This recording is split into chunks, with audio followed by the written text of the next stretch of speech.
first source and use document comes from the lender. You're going to get something from the lender that says, hey, this is how much you need to bring to the table. This is how much we're bringing to the table. These are the people and the parties that are getting these checks. This is what we need. So you look at it and you think, okay, bank says I need to bring $1 million to the table. I have to source $1 million just to close the deal.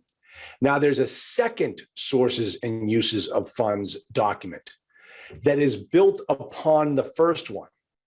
So that $1 million is just to close the deal. It's not to run the business. That's just to buy the factory. Now we have to run the business, and all those additional funds go towards things like paying your syndication attorney. It goes to things like the acquisition fee. All these additional things get built into your sources and uses funds. So now you're not showing up at the closing table with just $1 million. Now you're showing up with $1.3 million.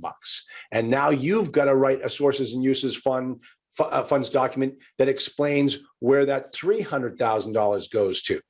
All right, now that document lives and breathes in the offering memorandum. When you go out to pitch to your investors, now listen to this, guys. Don't do it my way. Don't do it their way.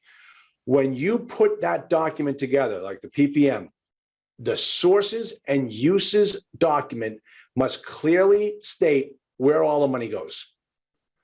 Don't be that guy that hides the money. There are these guru syndicators out there that you never know what you're paying per unit. Because they hide it all. You have no idea. You look at it and you think, wow, that's a pretty expensive per unit price. Did you really think that, that's the right per unit price on the property? No, it's not the right per unit price, but you can't figure out what the right per unit price is because they've added in all those additional fees because they don't want you to know what they paid for it. And they don't want you to know how much they're getting by looking at the sources and uses funds. I've seen this happen where I looked at the offering memorandum and they didn't lay out the numbers. They laid it all out in percentages and they called different fees for different things. And you had no idea how much was going to go in the pocket of the person putting the deal together at the end of the day. Just very poor form. I would never want any of you to do that. Never want to see anybody invest in a deal like that. I had that deal one time. Oh, and this is something else. This is a total aside. There was a guy, and I know there are people in here.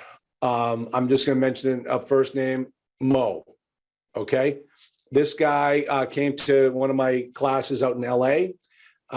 He joined the program. He said, "Hey, can you take a look at this contract and tell me if there's something wrong with it?"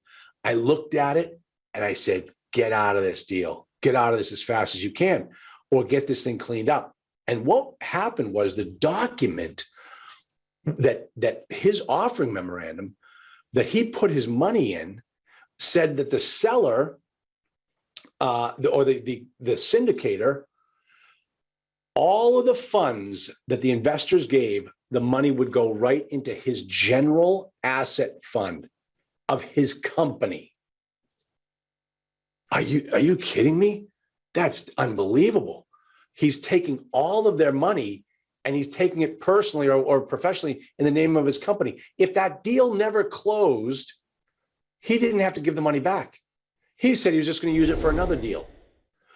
Whoa, whoa, whoa, whoa. Make sure you read those documents, and please don't ever be that guy that tries to pull that one off.